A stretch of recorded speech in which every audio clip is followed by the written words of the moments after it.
All right, let's start.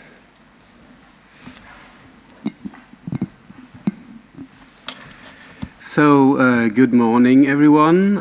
Very happy to welcome you here on our first full day of the conference and festival Blue Skies, Bodies in Trouble. And I'd especially like to welcome our international guests tomorrow and today. I'm still a little asleep because our first night was very intense and we are very happy about it. Also, we are very happy about our first panel of the day, which will be filled with information and will be happened and made by three wonderful young scientists from the Graduiertenkolleg Research Training Group Life Sciences Life Writing from the University of Mainz. And our moderator of this first 2-hour session is Laura Hille. And I'm very happy to welcome her as well. It's the second time that she's moderating at a Medienwerk NRW conference. And Laura Hille studied sociology and cultural anthropology between 2007 and 2014 at the University of Hamburg. And since 2014, she has been engaged in the doctoral studies and teaching at Leuphana University in Lüneburg. In her doctoral thesis, Dangerous Material, Biohacking as Technology of a Cybernetic Biopolicy, she examines the highly topical question of the biotechnological reformulation of life. Laura Hille is an associated member of the Center for Digital Cultures and since 2015 has been a member of the editorial team for the online journal sphäresjournal.org. And I would very much welcome you on the stage and have a good morning.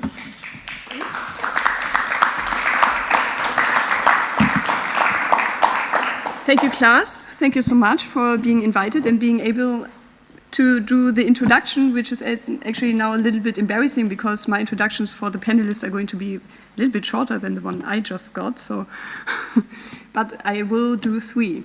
I have the great pleasure to introduce the following 3 speakers. All 3 are, as we already have heard, are doctoral students and working together at the graduate school Life Sciences Life Writing in Mainz. And I think the graduate school touches especially the topic of bodies in trouble under our new technological condition. So I think all of them are very experts in the field that we want to talk about today. I'm going to do the introductions really quickly because I really want to give each one of them enough time for their talks and enough time for the discussion at the end. And we will have a few minutes after each talk for direct questions, but we want to then sit together as 4 and talk with all of you together. But there's time if you have like urgent questions to do them in the back. First off will be Justus Pötzsch. He is going to tell us a little bit more about the colleague and the idea about the panel and how the structure is going to be. Second up will be Oliver Kuchenbuch. He's going to talk about epigenetics. Oliver studied philosophy and cognition science at the University of Freiburg. He describes himself as a field-working philosophical anthropologist, which is actually one of the best notions I've heard in the last time about what you really want to do because it's very specific. And he did some research on molecular biologists, so he knows about this stuff. He's going to tell us something about the questions that emerge if epigenetics doesn't get frowned upon anymore. Epigenetics used to be the badly behaved stepdaughter or relative or however you want to see of the life sciences, but the last decades have shown that genetic code, the genetic code, our DNA, is not as deterministic as we thought. The study of epigenetics forces us to think with a systemic approach about life, our life, subjectification, and the possibility of the self and how it engages with society. So I'm really looking forward to this talk. Then up will be Madeleine Böckers. Madeleine studied biomedical medicine and gained profound knowledge about biochemistry, the natural sciences, and medical research in general. Her talk on microplastic will follow the question about what happens inside the human body if we consume the plastic that fills the oceans through eating fish and other plastic-enriched animals. Our troubled bodies here show a complex ecological relationship with health concerns and consummation. Our last intervention then again will be by Justus Pötzsch. Justus studied sociology and psychology at the Technical University in Dresden and will give a talk on the call of Anthropocene. Justus works on utopian and dystopian fantasies of mankind on Earth and on other planets as well. The viral geological concept called Anthropocene, which has been mentioned yesterday and is going to be mentioned throughout the conference pretty much all the time, questions the prominence and primacy of the concept of the human and its common anthropocentrism. Microbes, animals, technology, machines, matter in general are part of this new conception of the human, and philosophical questions about trans and post-humanism arise. Justus will help us to disentangle these two concepts, post and transhumanism, which get confused quite too often, and I'm really looking forward to it, especially at this point. Thank you so much for being here. Thank you so much for sharing your current research with us. They are your PhD projects, so they are work in progress, and I think they're really much looking forward to getting questions from you to enrich their research as well. So thank you so much, and I will give it off to Justus at first. Thanks.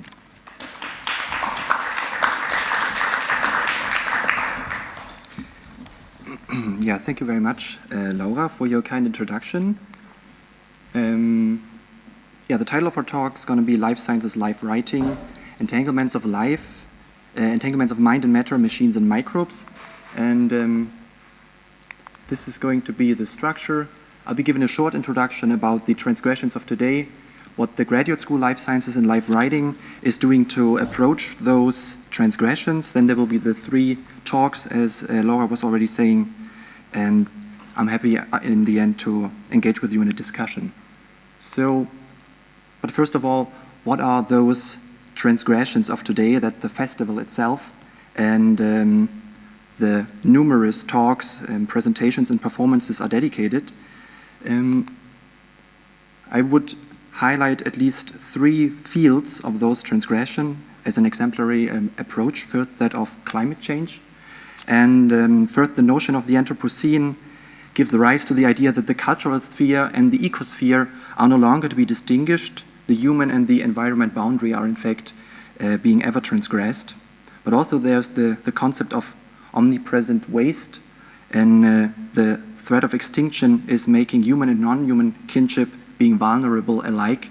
So there's the transgression of that boundary as well.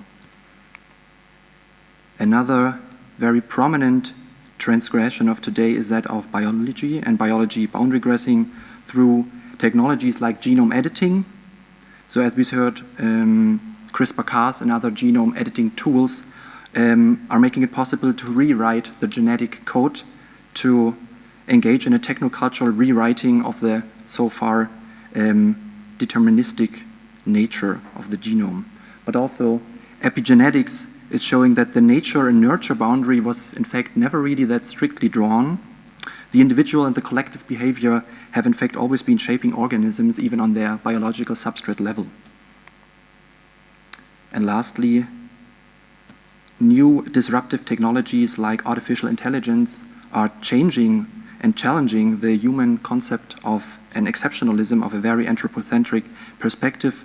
The ability to think, subjectivity, consciousness are no longer only for the human, but are becoming blurred, and other entities are stepping on the stage.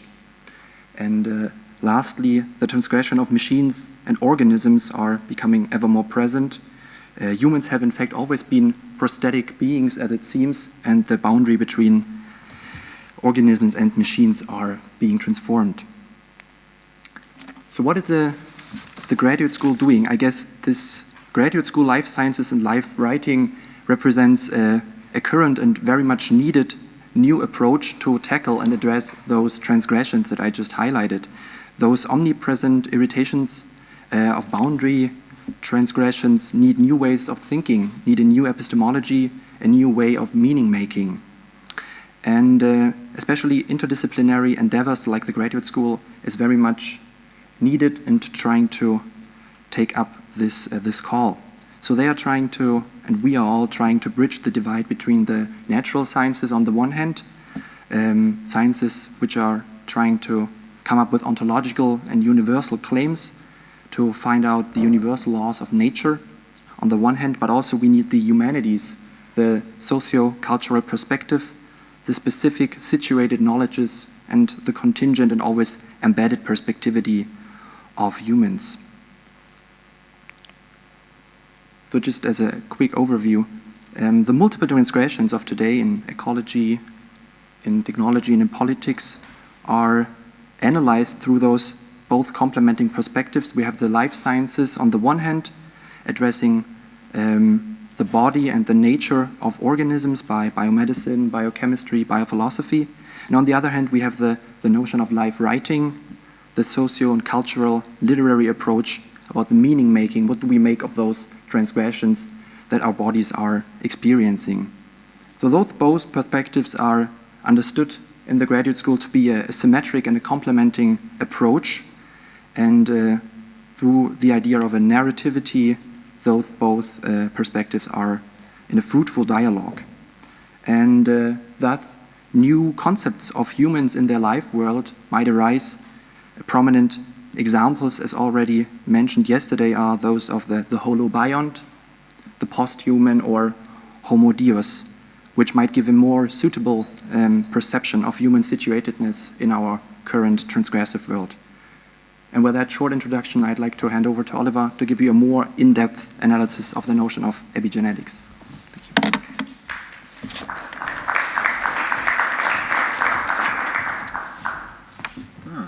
you.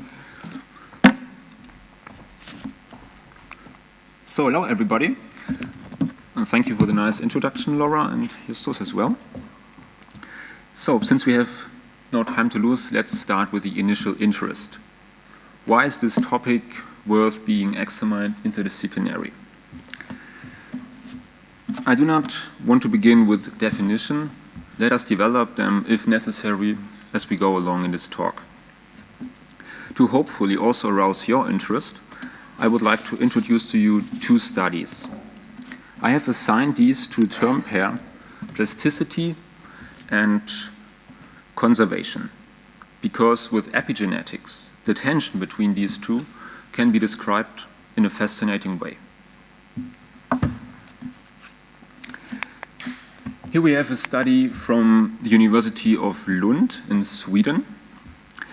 The main message is, until then, unathletic men have been able to change their epigenetic modifications to over 7,500 of their genes through just 6 months of endurance training, which was 3 hours per week. So in these 7,500 genes are around about a third of their whole genome. And they sustainably reduce the activity of 6 genes associated with type 2 diabetes as well. So much for the highlight plasticity. Let's go to conservation. More precisely, to the inheritance of the organism's reactions on its lifestyle. It could have been shown by the teams of Isabel Mansouri and Eric Miska that the offspring of male mice who were severely traumatized in their youth behave similarly insecure and anxious as their traumatized fathers. It means they never had to endure anything bad, but they behaved as if they have been traumatized because they inherited it from their fathers. But it gets even more interesting. As one way to transfer this trauma reaction, small non-coding RNAs have been identified. It is sufficient to isolate these RNAs from the sperm of a traumatized male and to inject it into the fertilized egg cell of 2 healthy mice, which never endured trauma, to obtain offspring which also show trauma consequences in their behavior.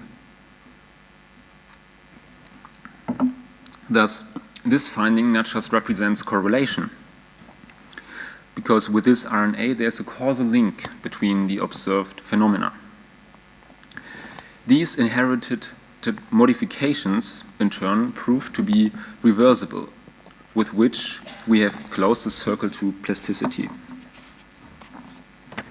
What is new, in contrast to the knowledge of classic genetics, is that the increased plasticity of the phenotype is, however, also confronted with a stronger possibility of preserving the reactions towards the environmental stimuli. The genotype is no longer the unrelated other, but takes part, so to say, in the life of the phenotype. I hope that these two teasers worked out and you want to know how epigenetics can be understood precisely. Here we have a famous drawing by Conrad Hal Waddington, the father of this term. So epigenetics is somehow the answer to the question how it is possible that so many different cell types in one individual can derive from the very same DNA. And so the term started its career in the field of developmental biology. And here, in this so-called epigenetic landscape, we have the stem cell represented by the ball and the different states represented by the valleys. So this could be a liver cell differentiation or a skin cell here. Yeah, this is the way in the next slide how this landscape is shaped by genes and the interaction of the gene products, the proteins. Yeah, the early epigeneticists tried to explain how genes and these products and the environmental forces can bring a specific phenotype into being. Inheritance has only been taken into account later, when epigenetic research on the cell level has been complemented by molecular research. From there, alongside the prospering findings, more and more molecular mechanisms have been discussed to be epigenetic. At first, DNA methylation, so the small molecule, methyl consisting of one carbon atom and 3 hydrogen, can inhibit the transcription of a gene if it is situated on the promoter region of a gene. Then histone modification. As you may know, our DNA is rolled around histones, special protein complexes, and these can have different states, more tightly packed or more open. And in the open state, the DNA can be transcribed easily, and in the packed one, it's inhibited. Yeah, and the third mechanism would be RNA activities on a various scale, but yeah, this would be too complicated to explain it now in short. If you're interested, we can come back to it in the Q&A session. Yeah. All these processes have in common to be reversible within specific time frames, to be influenceable by environmental stimuli, and their effects can cover a broad range of time frames. The current use of the term epigenetics appears to serve as a vehicle towards a more systematic and integrative theory of gene and cell interaction. The two presented studies at the beginning applied a more molecular concept of epigenetics, which has a huge overlap with the term gene regulation. The use of epigenetics in this way to refer to mechanisms of gene regulation is very common, but from a philosophy of science's point of view, not very precise. If you want to investigate this further, I can refer to the work of John Greeley and David Haig. What we can take away for the further discussion is that the research which is associated with epigenetics refuted assumptions of genetic determinism of complex traits and offers possible interpretations of how environmental forces and interactions may have affected evolutionary processes. This has been thoroughly investigated by Eva Jablonka. A slightly more popular scientific approach can be found in Joachim Bauer's book, Das kooperative Gen, which was only published in German. Yeah. A few words now about the social dimension of the blossoming of this relatively new scientific discipline. The interpretation and occasional overinterpretation of such results has long since exceeded disciplinary boundaries, as popular scientific treatments show. There seems to be a consensus that processes in the past associated with chance are now falling more and more into the sphere of personal responsibility. This aspect is intensively discussed by social research and also gains some appeal within the life sciences with the essay by Sarah Richardson in Nature. Don't blame the mothers. The background of this essay is that the mother's behavior during pregnancy can become a special subject of problematic discourses, the more is known about the epigenetic plasticity during development. This is a very important issue. Also, I'm interested in the description of the implications of this new field of knowledge production prior to normative judgments.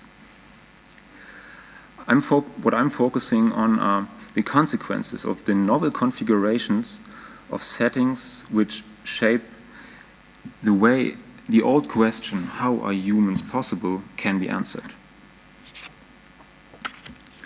So, why is this relevant? And where is the aforementioned connection to medicine? With my work, however, I would like to make a contribution to the biophilosophical and medical philosophical examination of epigenetics. It is an analysis of how one system of knowledge and one type of knowledge affects the other. I assume that a significant effect on the medical reasoning and logics of action take place through the anthropological content of medicine. Medically mediated work on people is preceded by the work on the concept of man.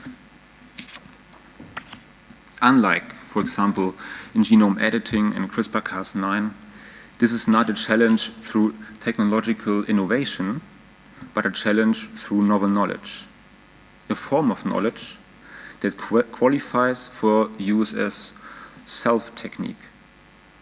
This comparatively low threshold approach promotes a great transformative power of epigenetic research.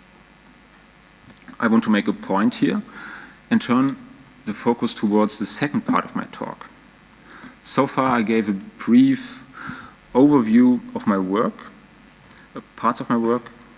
Now I want to apply some of the gained insights on a topic which can be seen as crucial to this event and will be debated by Justus Pötzsch later in a more comprehensive way. I just want to offer a way of interpretation, a hypothesis which needs to be discussed afterwards.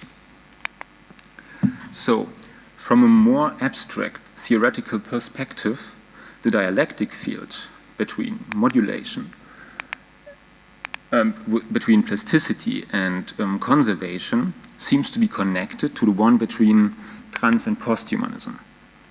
Let me first explain you the link and second show how an awareness of epigenetic modifications can shed light on the intellectual shortcuts made by trans and posthumanism.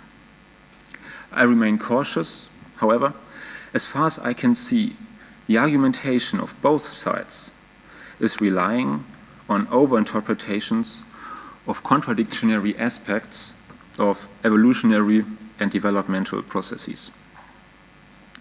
On one side, I'm a bit polemic now to make my point clear, individuals enter the world as white sheets and are predominantly made up of natural entanglements in networks of relation.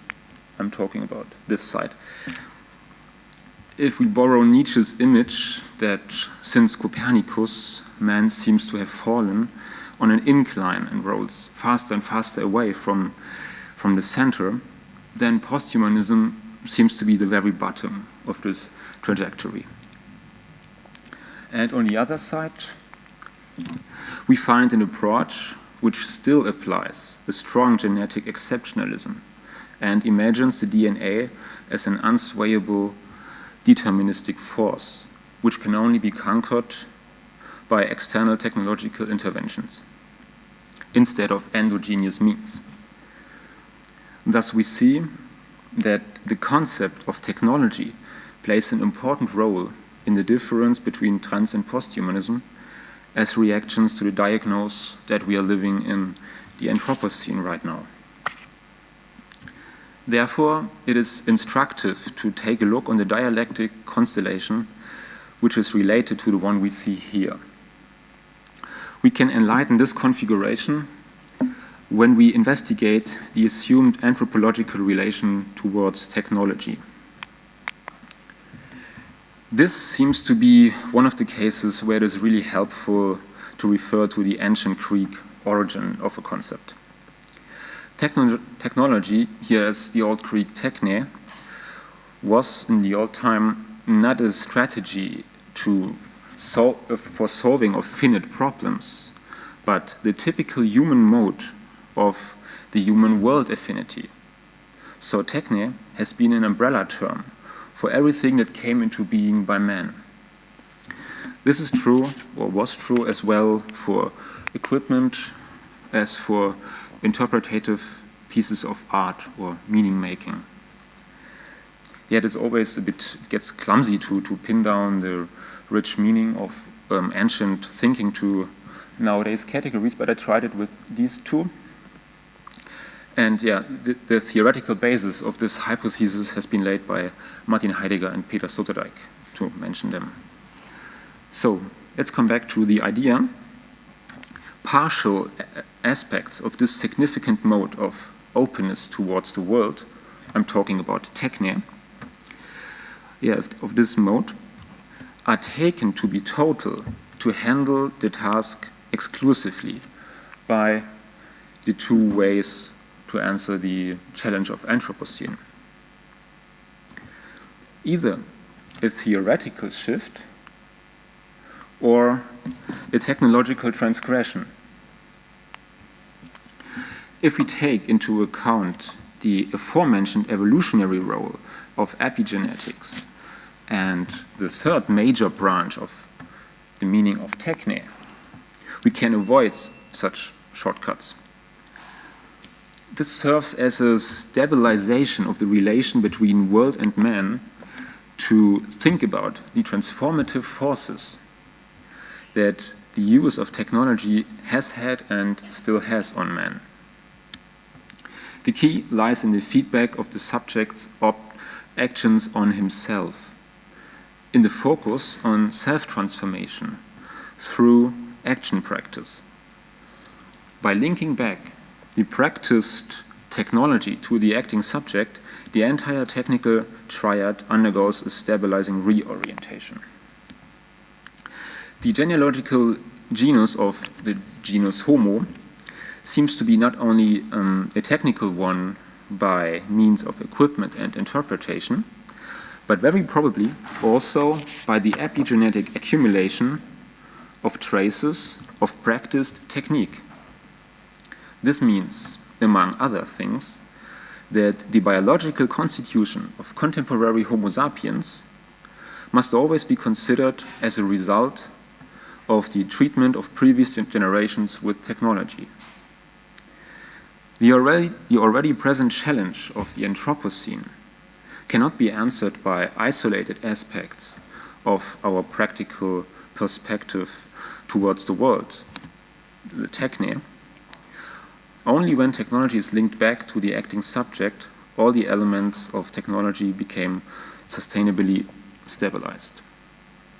So, no conception of technology can absolve us from the task of thematizing the repercussion of technology on the acting subject and accordingly orienting them to ends and values. So thank you very much for your attention so far.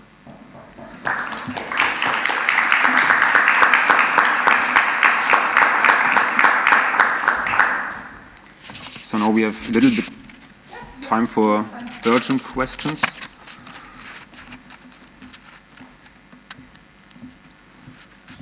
So, if everything seems to be clear, then we can go on with... You can ask if something wasn't... Yes? Would you mind bringing back to one? Yeah, the mics, we have to use the mics so that the questions... It's not on. Obviously, it's not on. Now it's on. We have to use the mics so that it can be recorded. Oh, hello. Would you mind going back to one of your very first the transgressions? The transgression file? Yes. You mean from the part Justus Pötzsch presented? Oh, yeah. Just to see the relationship between the aspects that you are.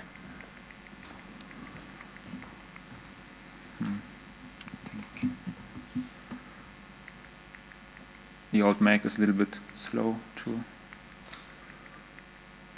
You mean this one? There's one where there's yes, exactly. Just to understand how this all fits in. Of course, we're talking about you could say that the post-human fits into the biological boundary blurring and the post-human in the technological transgression, or both? Would you interpret both of these acceptions as a mix between them? I think both are ways of transgression, but yeah, one is theoretical and one is already practical, I would say. It is the human matter which is transformed by transgressing the abilities, and the other one is an interpretative act of decentralization of the human being into an entanglement of networks. So, yet in both ways, the human gets blurred in some way. If this was the intention of your question. Yes, to understand how is all of this relating. Thank you. Someone else? Beamer? No? Okay, then we will go with the next talk. Madeleine, please. Thank you. I just leave it here again. Just pass it here.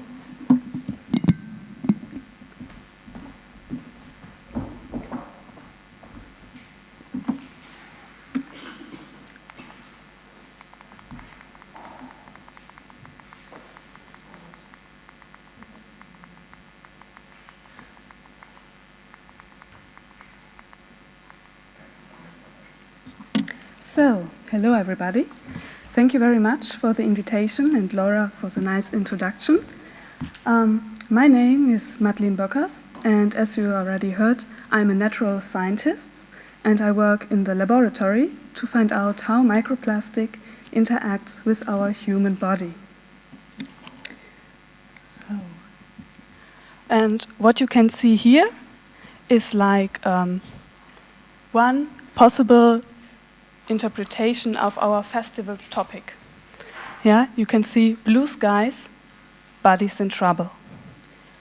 Do you see the diver here? He's swimming in the ocean, surrounded by waste, consisting mostly of plastic. He certainly is in trouble trying to swim there, but not only he is, because all over the world we can find these plastic waste in the ocean. All this plastic accumulates in certain areas called Great Ocean Garbage Patches. Maybe you have heard this term before. There are several of these patches all around the world. The biggest one is located between Asia and North America in the North Pacific, a second one in the South Pacific, another one in the Indian Ocean, and 2 more in the North and South Atlantic. The biggest one is this one here. It is also called Great Pacific Garbage Patch, and it has an estimated size of about 1.6 million square kilometers. This means that Germany would fit into this area round about 4 times. So why is the plastic accumulating in these areas and not distributed equally all over the water? The reason is that in these areas there are the ocean gyres. This means that in these areas cold and warm water currents join together, creating these gyres in the ocean, accumulating the plastic. You may have experienced this in small swimming pools or in bowls filled with water. If you steer the water quickly around, all the debris will accumulate in the middle. And the same thing is happening also in the ocean in these gyres. But not only in these patches we can find plastic, even as far away as in the Arctic ice, here plastic has already been found. Expeditions revealed that in the found microplastic, 7% of it was produced once in Germany. So the question is, how is our plastic ending that far away in the ocean? First of all, plastic is produced based on fossil raw materials, like petroleum or natural gas. So, and also during the production, there is an increased emission of carbon dioxide, meaning that plastic is already harmful for the environment even before we use it. Plastic has long-lasting capacities, and it's also a very light material, which makes it, on the one hand, to a very valuable material, like for example in glasses, but on the other hand, it also poses a threat to the environment if it is misused for items which are only used once or only used a short time. And these items, they accumulate in the ocean, creating these garbage patches. So, but why is there so much waste accumulating? What about recycling? Probably most of you separate your daily waste into like glass or paper, residual waste, and packaging waste. However, most of the plastic waste is not entering the recycling process. In Germany, only about 15% of the plastic waste are recycled, a little less worldwide. The remaining amount is either stored in garbage dumps or burned. However, most of it not in Germany. Germany is one of the biggest exporters of plastic waste. Only the USA and Japan export more plastic waste. Until recently, the plastic was exported to China. When China increased their regulations, the plastic was exported to other countries, like in the southeast of Asia. These countries have different regulations in garbage disposal. And somehow, our nicely separated plastic waste ends up in the ocean. And the plastic in the ocean now possesses a threat to ourselves and the marine environment. At first, the plastic items itself cause a danger, like plastic bottles or plastic bags. Animals, like the seal, can entangle in the plastic waste, and this can lead to problems, for example, in the growth of the animal, to impaired moving, problems breathing or eating. At this stage, we could at least try to pick up all the plastic items out of the ocean. But however, due to the salt water, the UV light, and the movement in the ocean, the plastic breaks down into smaller particles, and at this size possesses a new threat to the environment. For example, to animals like seagulls or sea turtles or even whales, which mistake these plastic particles for food. Many dead animals have been found with a stomach full of cancer, probably died of starvation. The plastic continues to break down into even smaller particles of a size less than 5 millimeters. At this stage, it is referred to as microplastic and is frequently mistaken for food by, for example, all kinds of fish. And in the fish, it has already been observed in some studies that fish exposed to microplastic can develop hormonal problems, like a reduced amount of offspring, lower testosterone level, or decreased fertility. This is not the end of the chain. Out of this microplastic, compounds can dissolve. During the production of plastic, different additives are added to create different properties of the plastic. You may have seen on plastic items a small triangle with a number in it. Each number refers to a different type of plastic. For example, PVC for polyvinyl chloride or PET, polyethylene terephthalate. And each plastic requires a different additive to gain different properties. And all those compounds are in the plastic and can dissolve out of the microplastic, like, for example, bisphenol A, which is a plasticizer. Bisphenol A can accumulate in the fish and thereby enter our food chain. However, meanwhile, bisphenol A is not as frequently used as before. You can find plastic items with the label BPA-free on it. However, there are many more substances which are in the microplastic that can dissolve.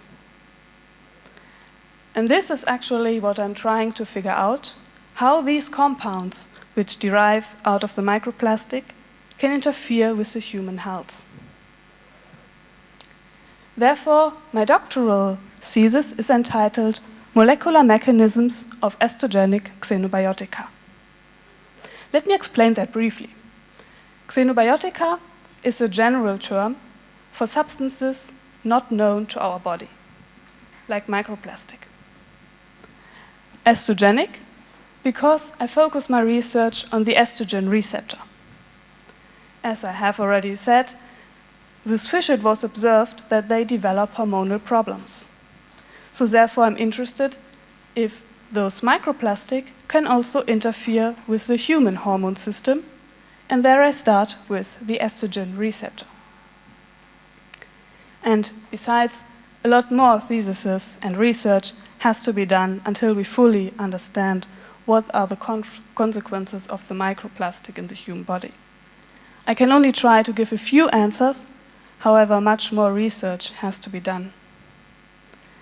And also, even if everybody here and all over the world would stop using plastic today and stop throwing already existing plastic away, we would still have to face the consequences for the next around 500 years, as it takes that long for the plastic to fully degrade.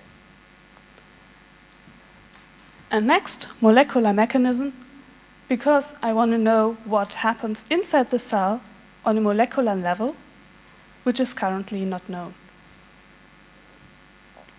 I would like to show you how I approach this research question in the laboratory. You may have seen this picture already in the program. It is a three-dimensional model of the estrogen receptor. The estrogen receptor is a protein, and maybe you remember the term alpha helix from biology classes at school. All those helices here, they are alpha helices.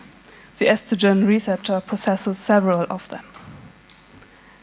And we use this three-dimensional model of the estrogen receptor for computer simulations to test if all these compounds associated with microplastic can bind to the receptor or not. I have selected about 2,000 compounds which were associated with microplastic.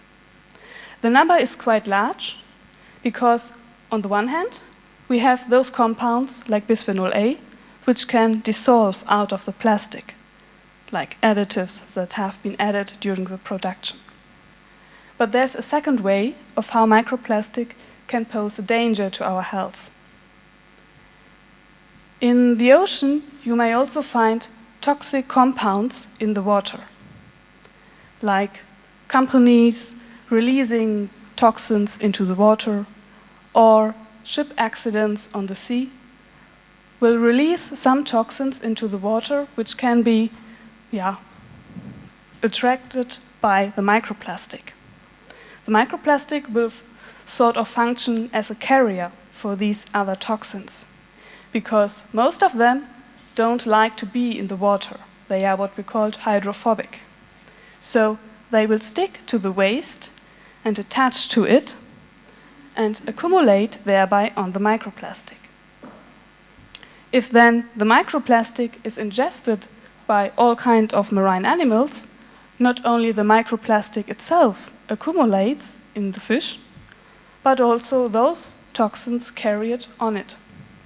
Thereby, we have a quite large amount of toxins which can be associated with microplastic, which is why I started my research with computer simulations, as I cannot do all 2,000 compounds manually in the lab. So what do you need for computer modeling, as we call it? At first, we need the structure of the estrogen receptor. And second, we use the compound that normally binds to this receptor in the human body, which is, in this case, estrogen. Estrogen binds the estrogen receptor. This means that somehow this molecule finds a position inside this protein in which it is attracted by chemical forces. Atoms of the protein, the estrogen receptor, interact with atoms of estrogen, keeping both molecules together for a while. And with the computer, we get to know if and where this molecule is binding the protein, which is in this case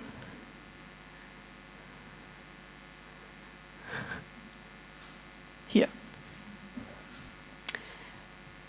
Estrogen binds the estrogen receptor in this pocket, as we call it.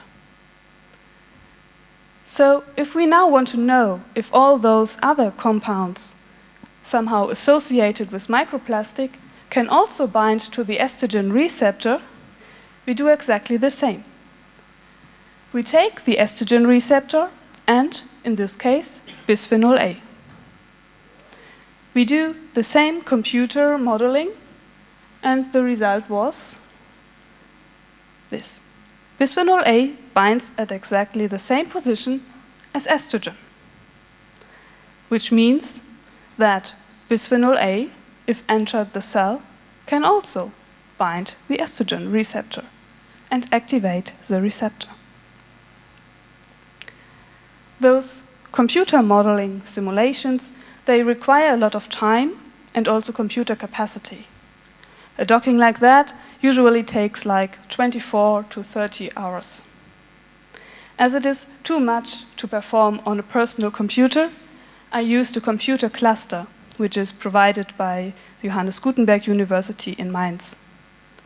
This computer cluster allows me to do the calculations much more faster. And when this computer cluster, which is called MOGON, was introduced in 2012, it was among the fastest computer clusters in Germany, which is kind of handful for my project. So I did these simulations with all my 2000 compounds and then selected those who were most capable of binding the estrogen receptor, which were quite a lot. Of course, as this is only a theoretical approach, I needed to confirm that my computer simulations were still valid inside the actual cell with the actual receptor. Therefore, I bought my selected compounds, went into the laboratory, and repeated this experiment under laboratory conditions. And indeed, still, these compounds were able to bind the estrogen receptor. So, now, what happens next? What happens inside the cell after these compounds bind the protein? I have a rough sketch of a cell here, and what you can see here is the outer membrane of the cell, inside the cell nucleus containing the DNA. The estrogen receptor is located outside the nucleus in the cytosol. If the estrogen receptor is not bound by any compound, it is inactive and performs no further actions inside the cell. If a compound, like bisphenol A, enters the body and the cell, it can bind to the estrogen receptor. The estrogen receptor will undergo a small conformational change, meaning it changes its appearance a little bit. Thereby, it is activated and then able to enter the nucleus. The estrogen receptor is a so-called transcription factor. That means that it can bind either directly to the DNA or it can bind other proteins and induces them to bind to the DNA. As you know, the DNA contains our whole genome. It is like the blueprint of our cells. Each cell requires different information. A heart cell has different functions than a liver cell. And although each information are always present in each cell, only those information relevant for the specific cell that are necessary have to be read out. And this is where transcription factor play a big role. Estrogen receptor is one of more than 1,000 transcription factors in the human body. And these transcription factors, they have specific regions on the DNA where they can bind to. So each cell has a different set of transcription factors present, meaning that dependent on which transcription factors a cell has present, different genes are read out, so that each cell only gets the information it really needs. So, if the estrogen receptor bound to the DNA, a copy of the DNA is made called RNA. The cell never works with a blueprint. It always makes a copy. And this copy is further used to produce proteins, which will then make the actions in the cell. This can be that the proteins are involved in cell growth or in cell division, which is also relevant in the case of cancer, or proteins relevant for metabolism or the immune system. So, if we now have compounds derived from the microplastic that can interfere with the transcription factor system, those transcription factors are activated and they read the gene, RNA is produced, and proteins are produced which were not required by the cell,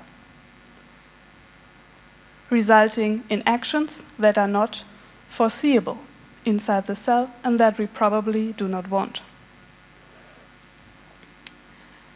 I'm still in the process of figuring out what genes are expressed if I incubate the cells with different compounds associated with microplastic.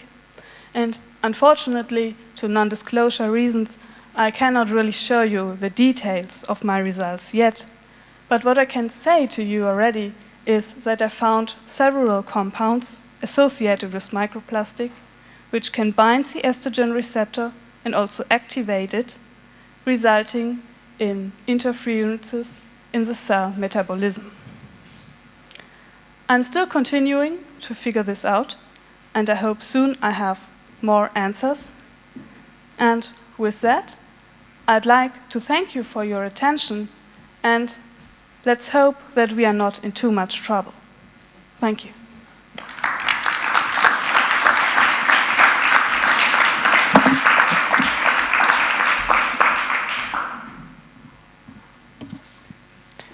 Direct questions? 500 years. Yeah. It's cutting it close. No? Okay, then we will finish the panel with our third talk, and after that we have enough time for discussion. So whoever's a little bit shy can now maybe think about some questions, and we can get back to them later. Justus.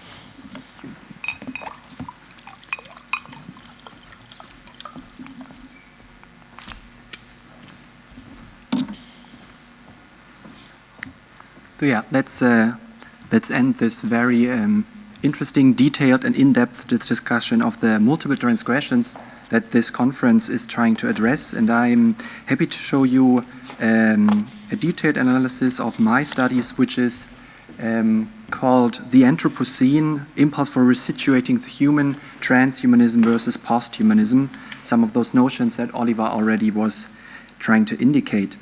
And so let's get into that. First, the notion of the Anthropocene. With the beginning of the third millennia, the atmospheric chemist Paul Crutzen and the biologist Eugene Sturmer were suggesting that the accumulated anthropogenic influence was adding up to a geomorphic scale. So mankind is now the dominant role on the planet, as it seems. Humanity is able to transform the surface of the planet, being visible at those pictures that you see here. For instance, agriculture, urbanization, mining, the waste production that we just heard, burning of fossil fuels, all those are transforming the surface of the planet, making man a geomorphic entity. And those notions of man being now the central role of the planet give rise to ideas like of almost godlike powers, you could say. Man is able to create a second Earth. And those can be seen, those transformative powers give rise to an exponential and unlimited growth narrative. So by looking at the Earth system trends and the socioeconomic trends, you see that man's powers and man's abilities due to technology are going towards an unlimited and exponential trajectory. And that, as I said, rises the idea of humans being almost godlike entities creating a second planet. Authors like Early Ellis use words like the planetary stewardship, that mankind is steering the Earth ship, and create a good Anthropocene to make the planet better for mankind, but also for non-human entities. And this notion of a rather productive reading of man being able to transform the planet, become almost a godlike entity, is one reaction or one interpretation of this Anthropocene notion. But this rather productive interpretation is confronted with another reading, with another narrative, and that's that of the Anthropocene highlighting that humanity is in fact being a very destructive force, and a destabilizing power. So it seems more or less that humanity, due to their accumulated actions, is destabilizing a very balanced Earth system and is therefore threatening multiple human and non-human entities. And that becomes very apparent if one looks specifically at the notion of biodiversity. So by now, the worldwide species extinction rate is about 10 to 100 times higher than it was usual, and about 25% of all the species on the planet are threatened by extinction. The idea of the 6th great mass extinction is now out there, and one needs to know that the 5 mass extinctions before were caused by effects like a meteoroid impact or massive volcano outbreaks. So this 6th great mass extinction caused by humanity shows the man-made mass destruction power. But it's not only flora and fauna, non-human entities, which are threatened, it is also man himself. Looking at the doomsday clock, which was introduced 2 years after the first explosion of the atomic bomb, symbolizes the global state of the world. And since a couple of years, the nuclear scientists also include climate change into their report about the world status. And they come to the conclusion that for the year 2019, that the clock is in fact 2 minutes before midnight, the closest it has ever been to apocalypse.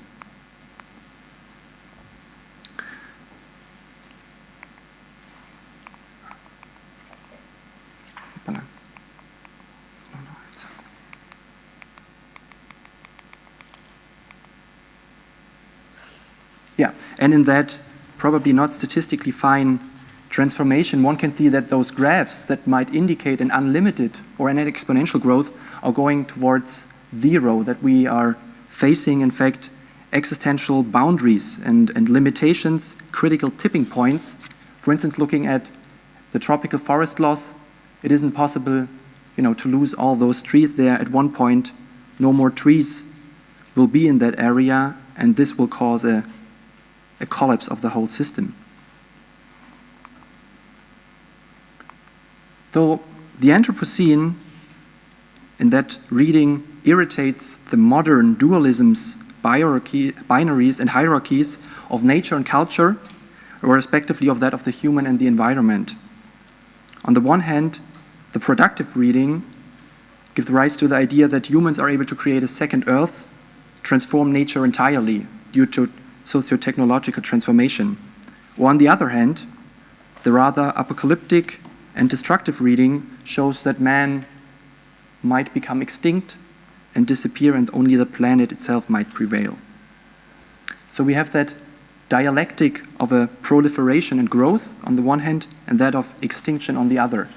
And that dialectic is also very prominent in the debate about when the Anthropocene started. In 2016, the geologists came up with the notion that the very moment the Anthropocene started was on the 16th of July 1945 with the explosion of the first atomic bomb.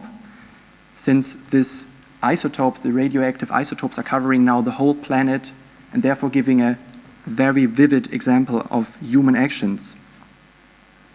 And in this nuclear power, you see on the one hand the almost godlike ability, to shatter the very fundamental particles on the one hand, but also since nuclear energy was developed during World War II and very threatening during Cold War, it also bears the potential of great mass destruction.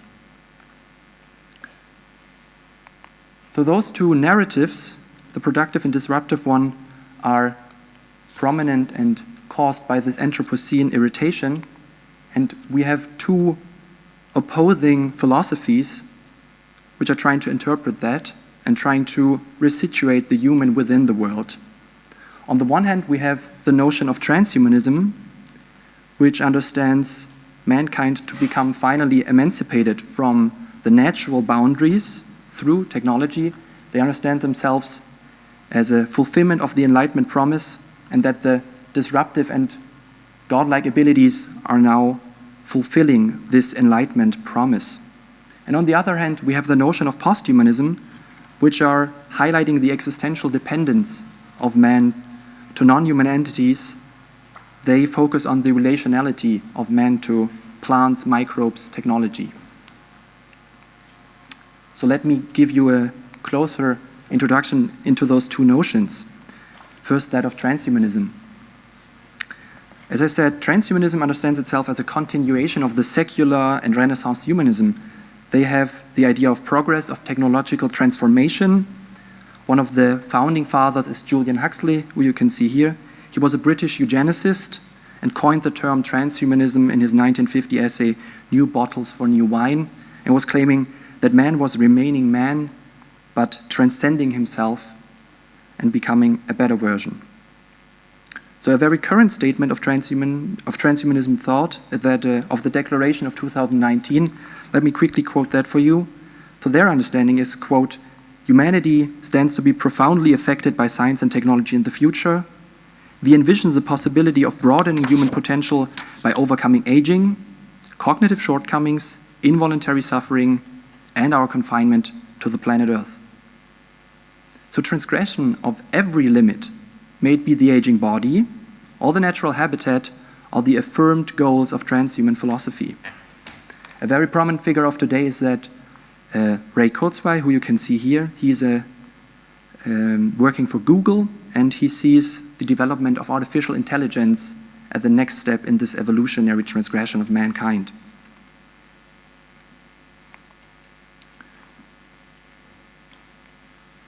But to show you that this transhuman technologically boundary transgression is in fact part of the major and overall idea of technological progress of the Enlightenment movement, the technology is already present that is shaping our reality. For instance, genome editing tools are more and more being introduced in medical day-to-day processes. CRISPR-Cas, for instance, can be bought on the internet for roughly $160 by now. Those DIY kits are ordered by bio and body hackers who use that to enhance, for instance, their muscular growth. But not only the somatic level and the mature bodies are transformed due to CRISPR-Cas and other genome editing tools, also the manipulation of the human germline is addressed. So the Chinese genome editor He Jiankui, who you can see here, used CRISPR-Cas to manipulate human embryos and made 2 girls resistant to HIV. And this is a trait that can be inherited. So those children of those 2 children will have that trait of HIV resistance in their genome. And in that case also, medicine is no longer used as being a curative attempt, but being an enhancing attempt. Another technology that is affirmed by transhumanists and that becomes more and more popular is that of cryonics. Transhumanists are trying to preserve their whole bodies, or at least their most important organ, the brain, after they die. And they hope to stop the vital processes of cell destruction and keep those brains or whole bodies in temperatures of liquid nitrogen. They hope to be revitalized and resurrected in a technologically more advanced future, and hope to get more resilient and immortal bodies, might be cloned, and or might be digital bodies even. Today, about 400 patients are on ice worldwide. We have 2 firms in the United States, Elco Life Extension and Cryonics Institutes, and there's one in Russia, Krios.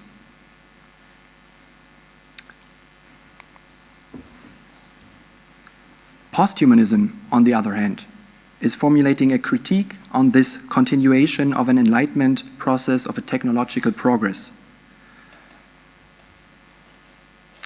Posthumanism is represented by those 2 figures I show you here, Rosie Braidotti, for instance, or the famous Donna Haraway.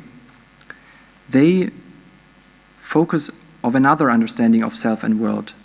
They deconstruct the notion of humanism as a very Eurocentric, a colonial, a racist, patriarchic program, and they want to highlight the relationality of humans to non-human entities. They want to highlight non-human logics post-dualistic and situated knowledges, and show that mankind has always been embedded and embodied and not in the center of the world. Their understanding of human beings is that of a structurally co-constructed reality. Human beings are in fact always relational and symbiotic nodes of various microbes, animals, plants. It is, for instance, the gut bacteria that is necessary for digestion or for constructing the immune system. The majority of cells constituting the human body are in fact not human cells, but bacteria, fungi, viruses. It is the plants that create the oxygen needed for breathing. It is animals used for labor and food, while technologically artifacts have always been implemented in human life since early on. So in that post-human reading, the human existence is always a becoming with, a sympoetic instead of an autopoetic worlding, to use Haraway's terms. It is a cross and companion species relation that make living possible in the first place. And posthumanism is trying to make that ontological kinship with non-human entities visible.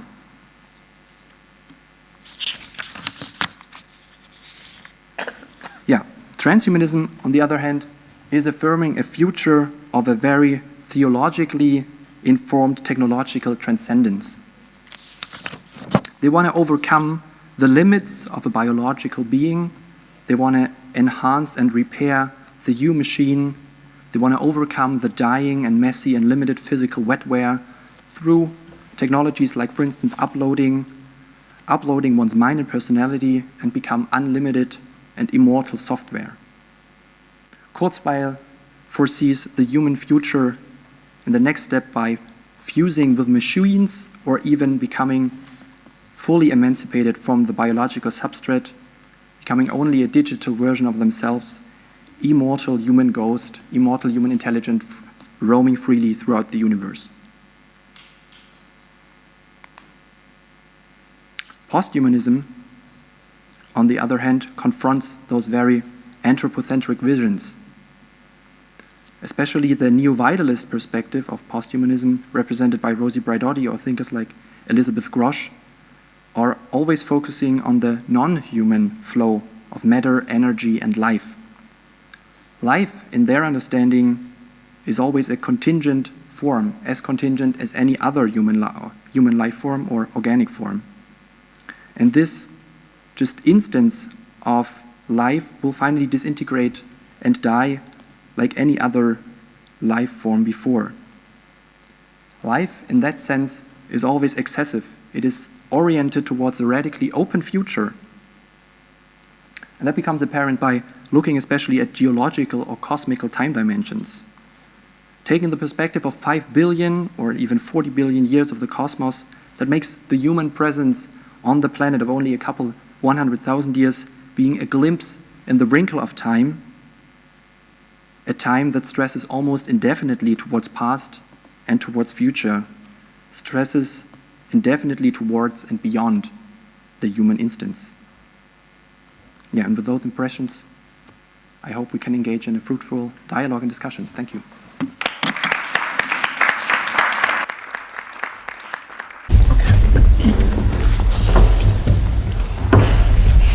So, thank you so much. I had some questions, but of course I want to hear from you guys, from the public. So, are there any discussions, any questions? Yes, please. And we have to give the mic. Okay. Thanks.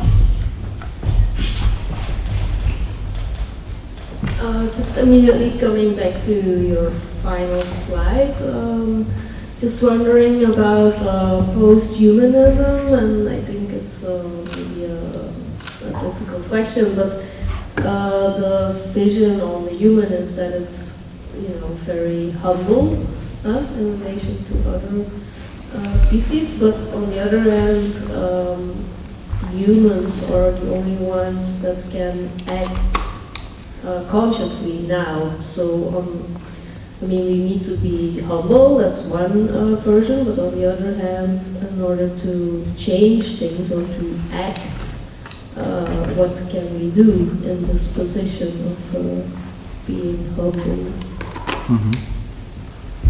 Thank you. Do we need a mic too? Okay. Yeah, thank you very much for the question. Well, there is, first of all, I'd say that the notion of posthumanism is trying to, deconstruct the idea that consciousness, subjectivity, and mind was always only reserved for the human, first of all. So we need to transgress those kind of notions. But I definitely follow your interpretation that man or humanity is, having the ability to shape the planet and to, create or to leave a mark in that sense. And I would say that even though we are interconnected, we are in a relational and embedded and entangled world, that the notion of power is always inherent in those networks. And with that power, there comes a responsibility or a responsibility, the ability to respond in various ways. And I guess we need to focus on those very specific relations to, to act out a different way of interaction with the world. So there's definitely both perspectives.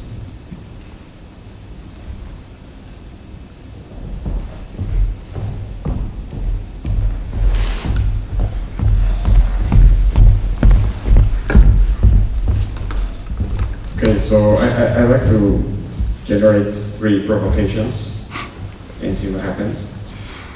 So first, I'm very interested lately in understanding that all of these, let's say, matters of concern are situated and contextualized, and all of these topics arise mostly in privileged societies.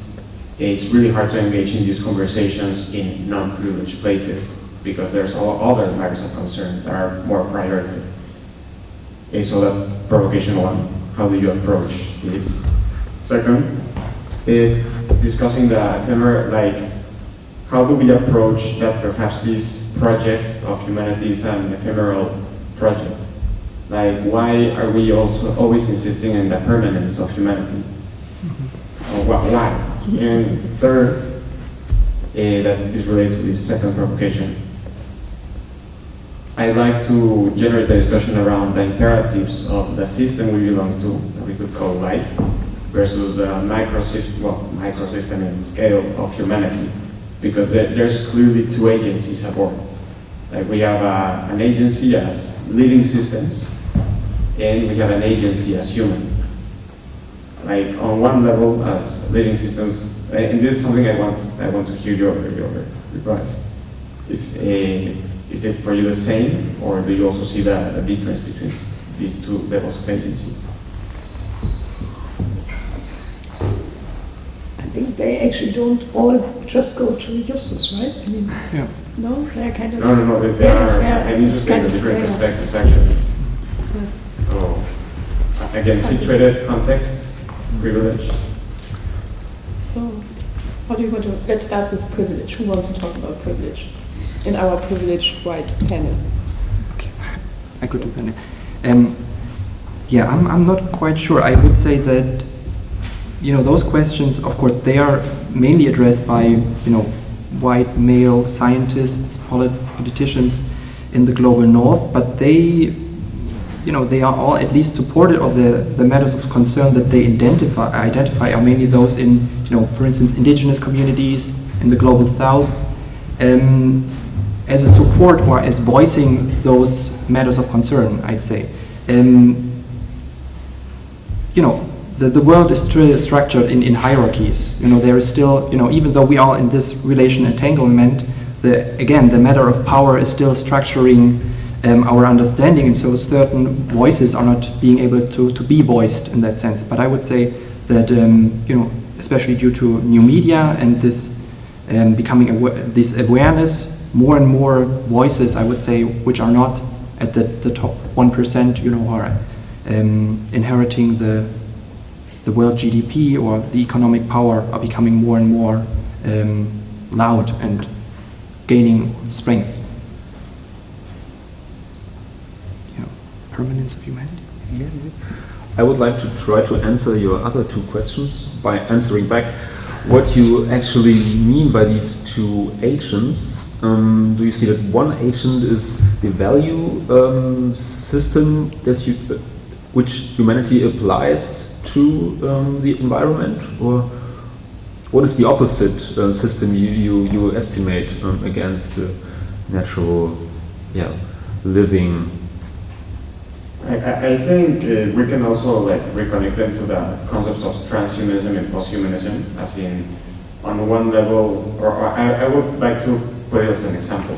If life's imperative is to propagate itself, no matter its morphology, because that's kind of the pattern that this system is trying to take.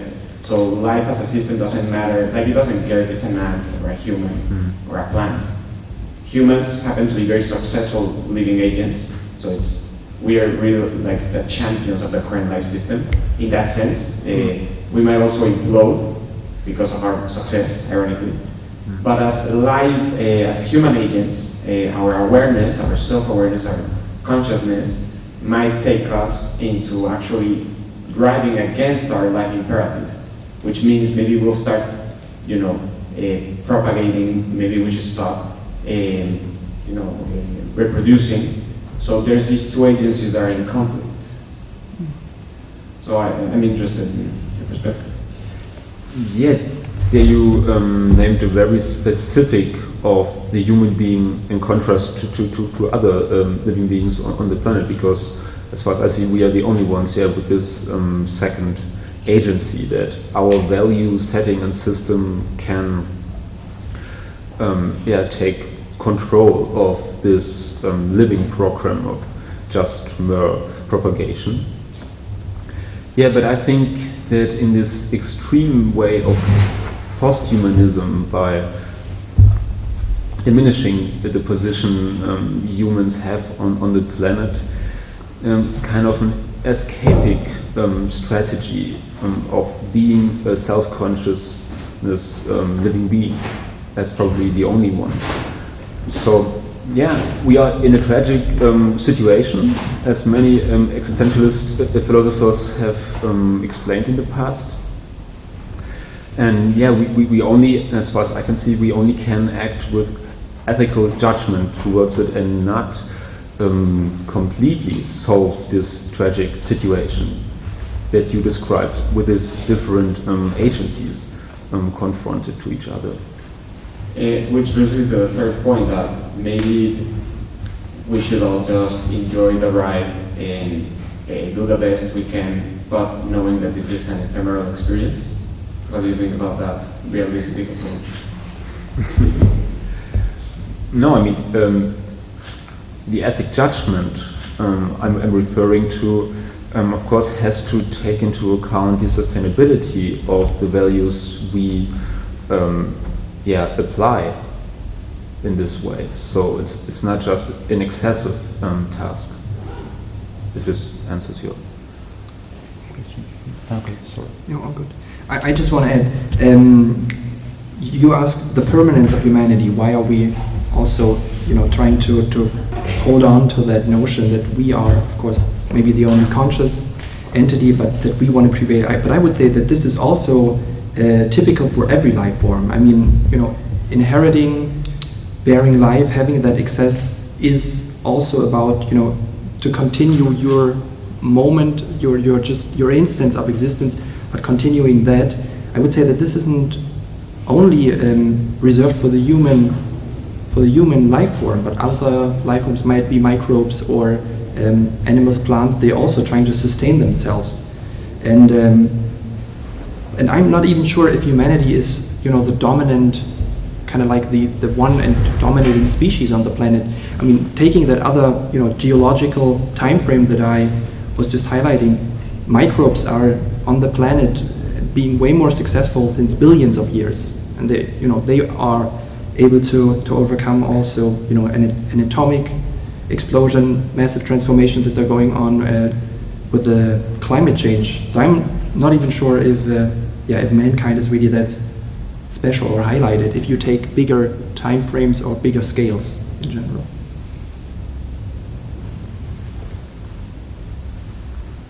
Could I add or just ask where you nihilistic standpoint comes from? I mean, like, or is it a kind of an?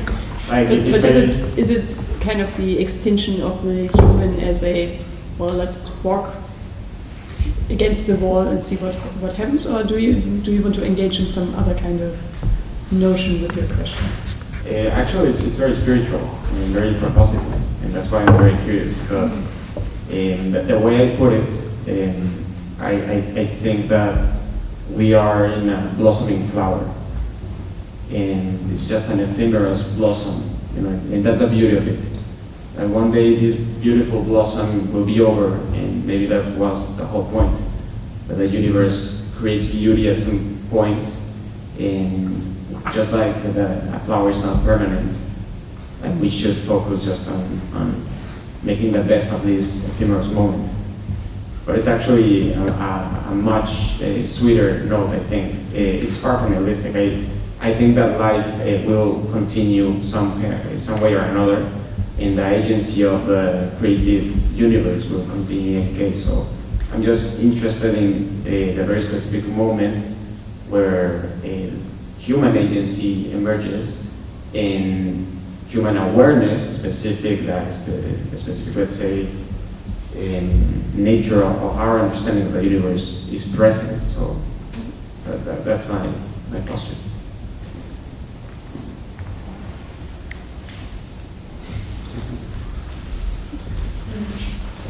It comes from the left.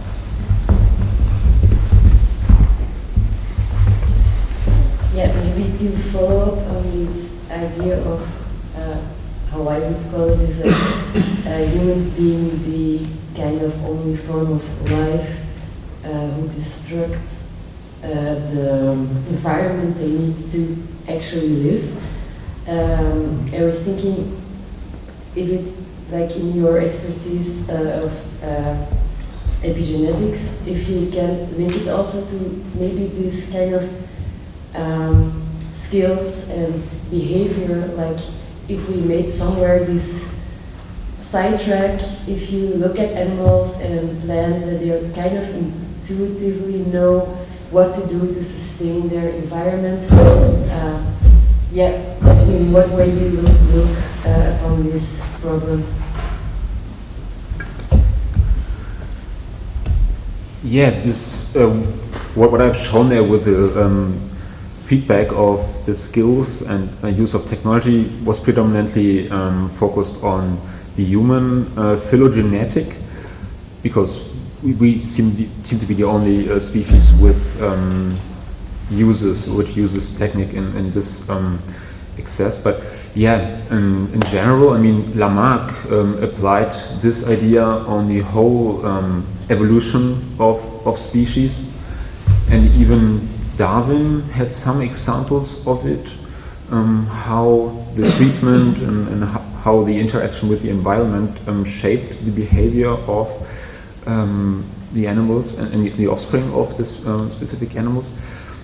In research, I mean, one precise example Darwin pointed out was the very, the behavioral difference between the wild-type rabbit and the breeding rabbit, which was so great that he thought this couldn't have been by natural selection and chance, but it has to be an effect of a side effect of this behavioral inheritance, of the inheritance of the organism's reaction towards its experience. So this is just one particular observed effect on one animal. Yeah, and in the phylogenetics of the human beings, there's this relation between using of our hands and the techniques and the increasing brain size over the different hominini over 2 million years, beginning from Homo habilis, then over all the other ones to Homo sapiens in the end.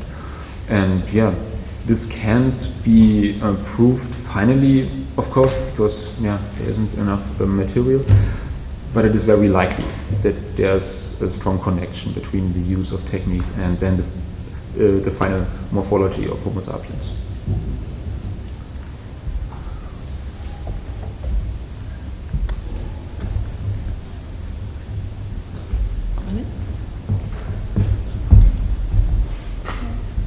Thank you so much for your lecture and your talks. And I would like to combine these talks. I have a question which is in relation to all of these talks. And I would like to start with Ms. Böckers. I think it's very interesting how you introduced your life scientific point of view on DNA maybe restructuring or renewal.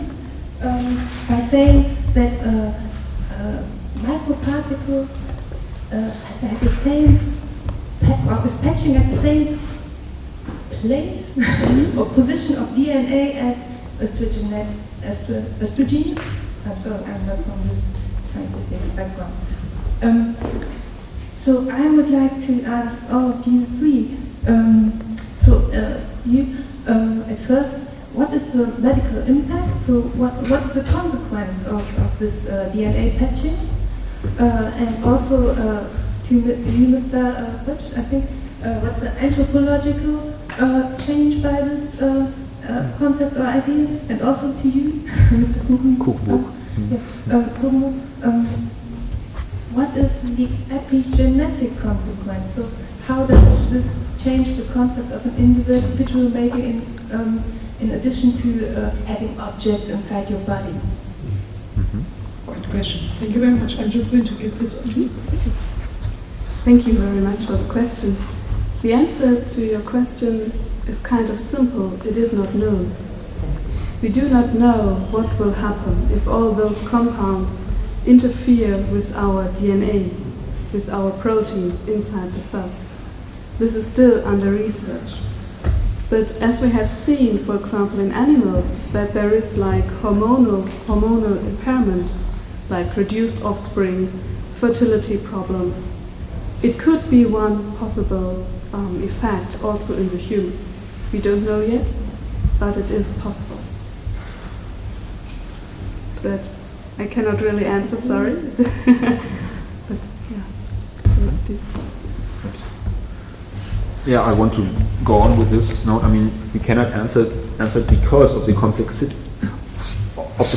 of epigenetic mechanisms as well. I mean, it's not as mechanistic as it may look like with just as transcription factors, but as well they interfere as well, or their effects can interfere with other processes and mechanisms within the cell and the genomic regulation.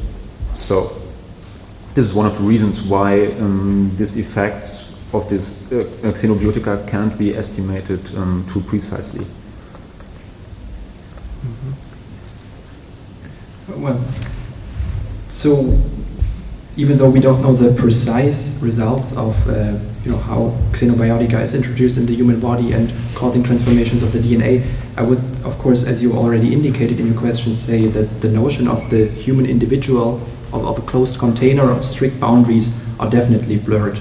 So notions like relationality, of co-construction, those are very apparent. I mean, if waste is introduced in the body or microbes are co-constructing that immune system, yeah, I mean, of course, this is shaping or transforming the notion of the individual and of the conscious ability to construct ourselves and our lives.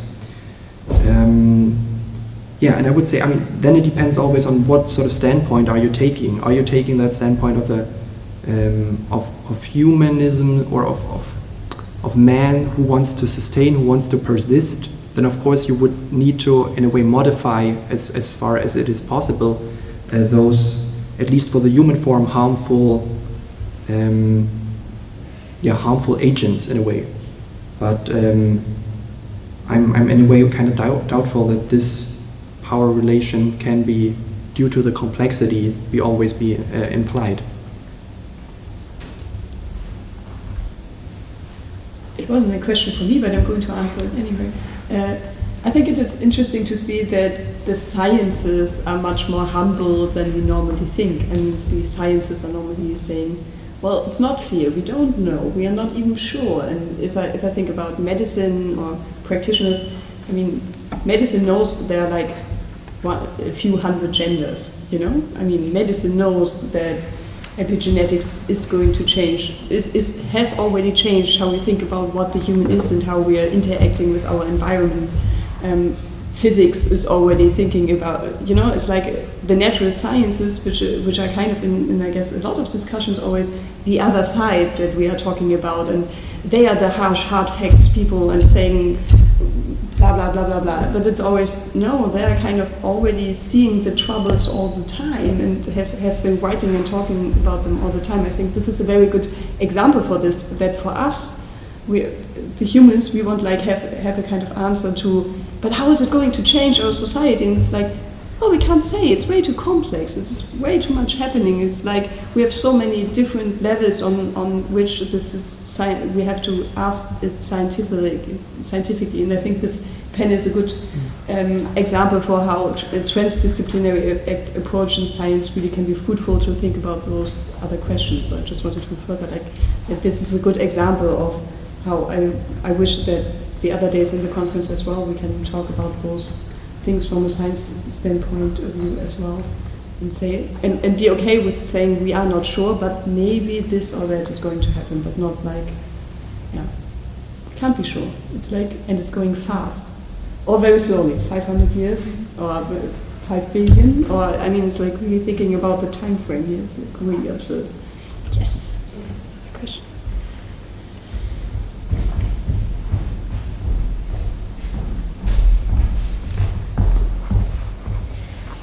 I think it's quite clear that you are 3 people who think about the ethics behind all of it. But my question is if, in general, you find that it happens enough in the science world to also keep questioning the actions and research and the ethics behind it.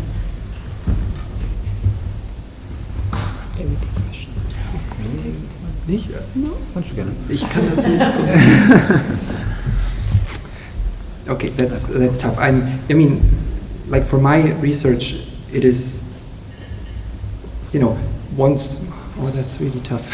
You know, what the 3 of us are probably trying at first is to describe the mechanisms of, you know, how this world or how this complexity, what we call reality, is shaped. And with a specific standpoint and with a specific gain of knowledge, of course, specific ways of responsibility arise. And with that power, we are able to shape, you know, other life forms, ourselves, other human individuals.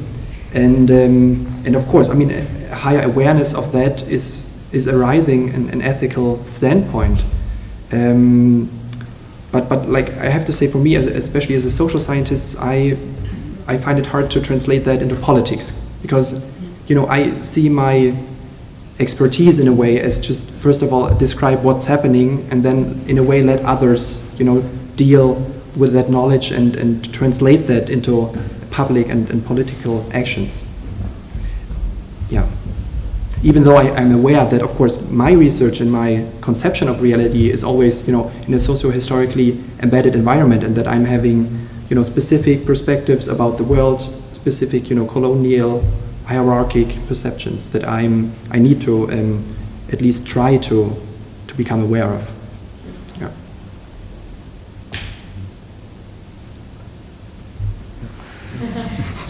Maybe I can add some insights from my experience with life sciences and the researchers there. I think they are well aware of the ethical impact their research has on our life, but they don't own the tools to really reflect on it, and they really appreciate if someone from the outside, from philosophy and social science, shows interest in their work, and yeah, helps to reflect and to bring some order in the possible effects their research has. This is my experience so far from working with life science researchers. So I think also in the same way, And the problem usually is before we have the knowledge, it is hard to really think about any ethical topics. And as it is difficult to gain this knowledge, there's always also lack of ethic topics and thinking about it. I think this is maybe also the trick point here. And I think also because a lot of the times it develops faster than our ability to think ethical about the topics. Or decide ethically. Or I mean, decide. CRISPR-Cas9 is exactly the one, I mean, it's kind of the viral example you can tell right now, but I mean, He Jiankou is, I mean, he did it anyway, you know? I mean, there will always be scientists who are going to do it anyway because it's possible, it's there, and it's going to make him famous forever, you know? Or whatever he did it, I don't know.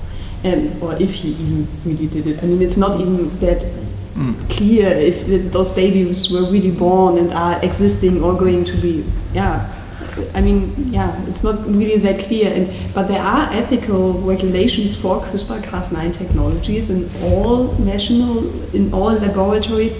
They're very harsh. They just adapted, I mean, Dautner, etc., they just adapted a moratorium to say, no, we have to stop because the technology is so fast. The ethical commissions at university and labs are not fast enough to adapt to those changes. And they are calling for a moratorium to stop CRISPR-Cas9 editing for 5 years or something, because it's like it's obviously it is a discussion in their field and it's a very important one, but it goes quick. And people, if the technology is there, it's going to happen anyway. And I think CRISPR-Cas9 is a good example of how from the beginning, there always have been, in every Nature article on CRISPR, you have at the last section a comment about, well, under capitalist conditions, this may be not the best technology to adapt in societies that are not equally privileged. You know, it's like, because then we have like gene babies and designer babies, and of course this is going to happen for the privileged few in the world. But it's always there, it has been there from the first notion of what CRISPR-Cas9 is going to do, and it's always like the critique at the end, you know? I mean, it's like, so I guess it's right to say politics has to engage with this way more, and we have to critique and look at it seriously, but it's not only the scientists, it's like policies, it's governments as well, and that is what I would like to give back, that it's not only the scientists, and they're the mad scientists anyway, and they're going to do this. I wanted to add something.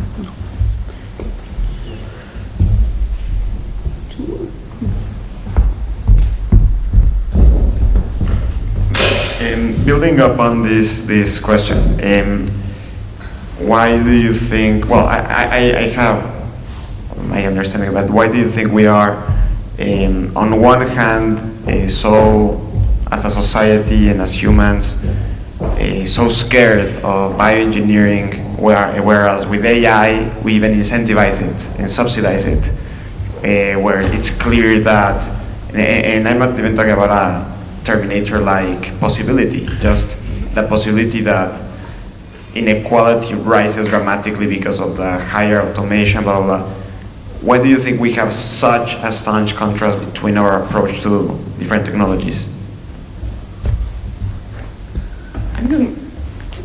Because I actually don't think that is really true. I think right now we can say that in the popular discourse you have kind of a fear of this gene editing of life, but you had all those discussions already in the 70s with cloning Dolly and everything. So I mean, there always has been fear about biotechnology, but there always has been fear about machines replacing our jobs, and I mean Fritz Lang and Metropolis, and I mean all of this fear against technology. It's not new, it's not really new.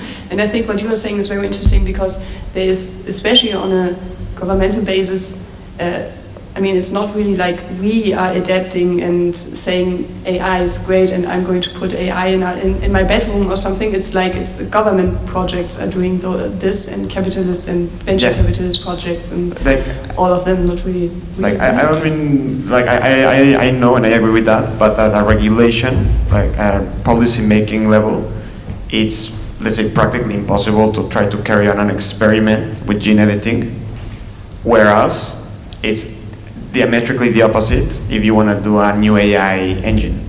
Like you even get money, like you raise your hand in some countries and there's subsidies for, oh, you want to do AI, here you go. And I find it fascinating, right? Because of course we have both fears, perhaps, but at a practice level, it's a complete contrast. So, I don't know, I think it's interesting. I just add something. Because normally it's also a lot of things coming from the military industry of research. Yeah. And it was always very famous, like a big, I don't know, Delphi, something like the name for special unit what done by American that they just do different kinds of the researches and some sort of, they say, that resist to the Soviet danger. And it's exactly the same program going, and they put together scientists, brilliant scientists in the Soviet Union at that time, and probably it's continuing going. So it means that there are a lot of research going, and that we don't know about this. Is it really something that we talk in the scientific environment that are not links to the military research or some special also pharmaceutical research? This is, I think, that is going something different also. Mm-hmm. Secret research, that would be you too, I think. I mean, you mentioned why, artificial intelligence is boosted. I mean, people, see just a great capital in that, I would say. And they see that the world is becoming, in a way, more and more complex, and then scientists and policy and economics, they want to, develop tools to deal with that. And in that case, I'd say that artificial intelligence is seen as something to deal with that. And since it is something other, it is still a machine that can be, put aside. You can, project all sorts of ideas on that. You can, of course, we have that notion of artificial intelligence taking on the next step of evolution, overpowering us as humans. But this is probably more prominent in cultures like Europe, or who experienced dictatorship in that sense. But countries like the US, with a very progressive thinking, they affirm that as a capitalist opportunity, I'd say. And this is also where artificial intelligence differs from disruptive technologies like genome editing, because genome editing, that is in our bodies. It is a transformation of ourselves on the somatic level, and that cannot be put aside like artificial intelligence. That is still in a way, giving the idea that we can control that, or that it is still more, there could be another boundary there, and that gives rise to, those affirmations. Yeah, and it's not just the somatic cells, but also the stem cells which can be affected. So it's the difference between life and machines, because the living beings can reproduce themselves. So if the technique is somehow harmful, this problem also reproduces itself, the next generation and ongoing generations. So this is one fear that is connected to this difference, I would say.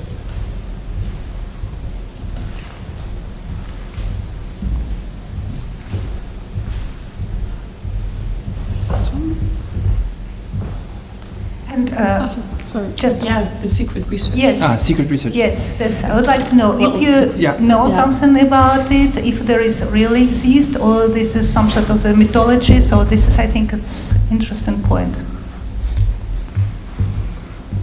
I mean, secret knowledge is supposed to be secret, and if there are secret laboratories, I mean, I would say that looking at the global state of the world, in a way, if we are living in a neoliberal system that is based on a competitive kind of frame, of course there is like a power competition. There's a competition about new technologies, about gaining economic power, and of course there will be, to a certain extent, secret scientists in a way. I mean, Madeleine was saying, just for her research, this is there's a disclosure because this represents an economic value. So of course there will be, certain,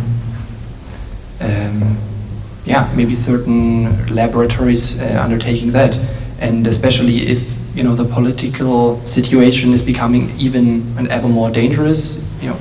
If we have notions of a second Cold War or anything like that, of course there will be more power and energy and money going into potentially those sort of disruptive technologies because they represent a gain of power.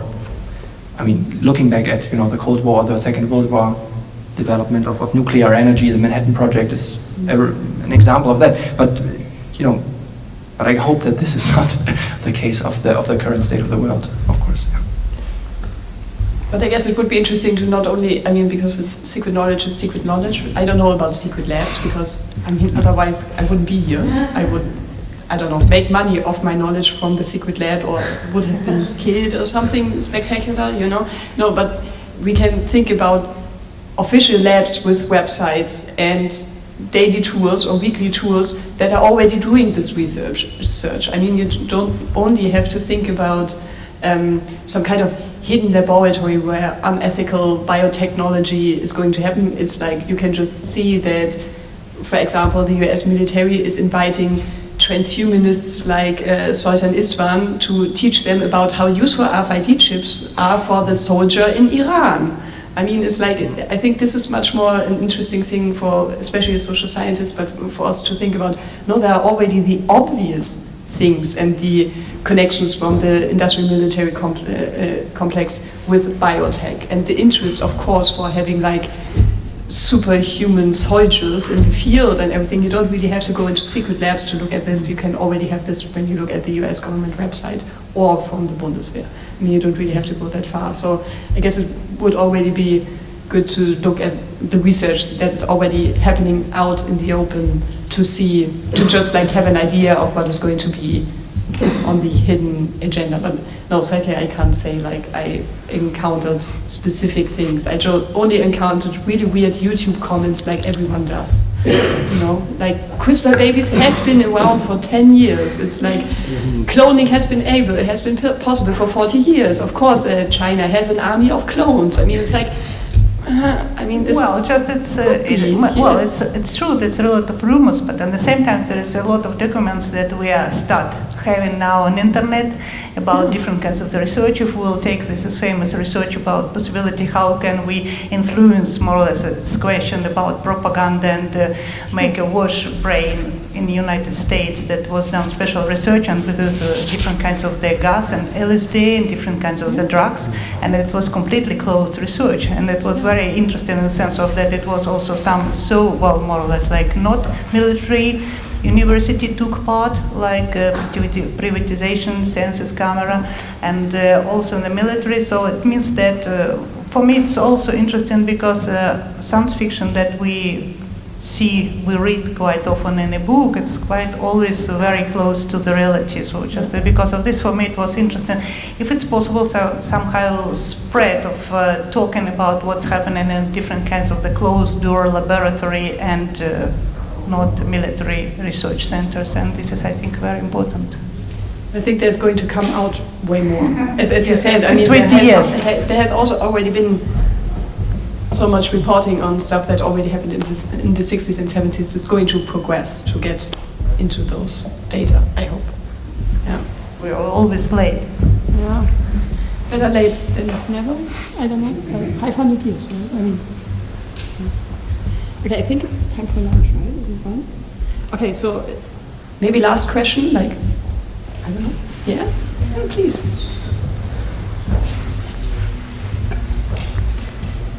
So you were referring to the term Anthropocene, where you said it's like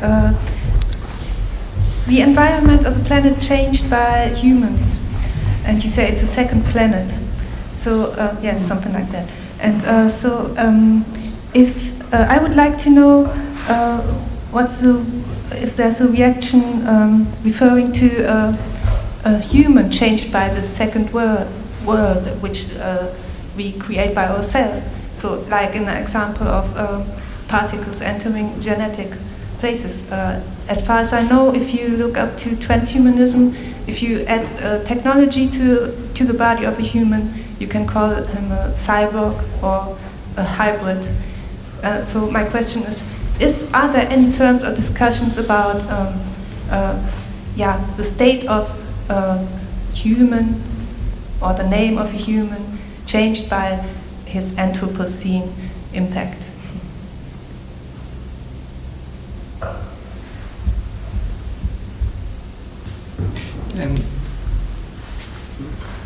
can also try to answer it. Yeah, as I said, I mean, humans have always been shaped by their own use of technique. And then I would say the Anthropocene, this concept just marks a new era that this technical use by humans exceeded a certain mark, that we became the major force of shaping the whole planet. But this doesn't necessarily change the way we are shaped by techniques, because it has always been the case, I would say. But you say it's genetic manipulation happening by microplastic and so on. It's no manipulation, I would say, because the DNA code isn't changed by it. It's just a gene regulation which is altered. So the use we make out of the DNA is different. There's an object entering your DNA. No, it's not entering the DNA, it's entering the regulation process of DNA, and therefore changing the expression of certain genes. There are other influences which directly change the DNA code. I mean, UV-Strahlung, beams, ultraviolet light. Yeah, ultraviolet light, radiation. But you said there's a difference in somatics. When you were referring to transhumanism, you said it's yeah, we are genome editing. Genome editing is something completely different. Yeah, there we change the real structure of the DNA. But what I meant with epigenetics, is on a level above. The DNA code itself is not altered, but only the system around is using this code in a different way. And this itself is then influenced by our use of technique. This is the system I tried to explain it. Maybe Justus wants to say something about the Anthropocene now. I mean, of course, the notion of Anthropocene is, of course, highly debated. You know, there's different interpretations. People speak of the Anthropocene, of the Capitalocene, of the Plantocene, of the Stulocene, and all those notions that are trying to, to put the humans as a central agent a step down. Because I mean, you could say that this notion of the Anthropocene, mankind being the dominant factor on the planet, but on the same time, when there is a highly vulnerable situation, the crisis of climate change, you could also say that this might be one of the last attempts to regain that power that we are losing in a way, of a self-destructive feedback loop. So I just wanted to add here that this Anthropocene notion of highlighting mankind being dominant is also in a way being transgressed or being confronted with other interpretations about, it's more about the capital, it's more about other entities being more dominant in that way.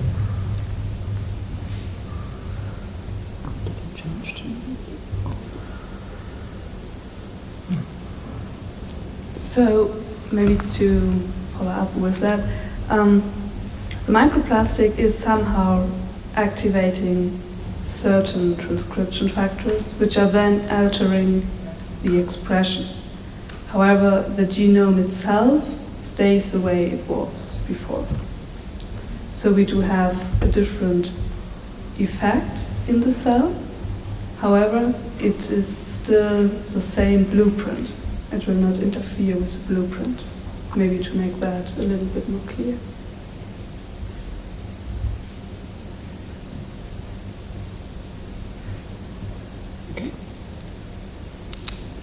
And I'm pretty sure you can just talk to any of those wonderful guys down by the bar or tonight or in the afternoon, because they are actually really glad to talk about their stuff. People being here and listening to their stuff and being interested in is not happening so often. So really use that, use it as a festival, use it as let's engage more. It's not finishing here. And thank you so much for coming, and thank you for discussing. And now is lunch, I think. So everyone just grab some food. Thank you very much.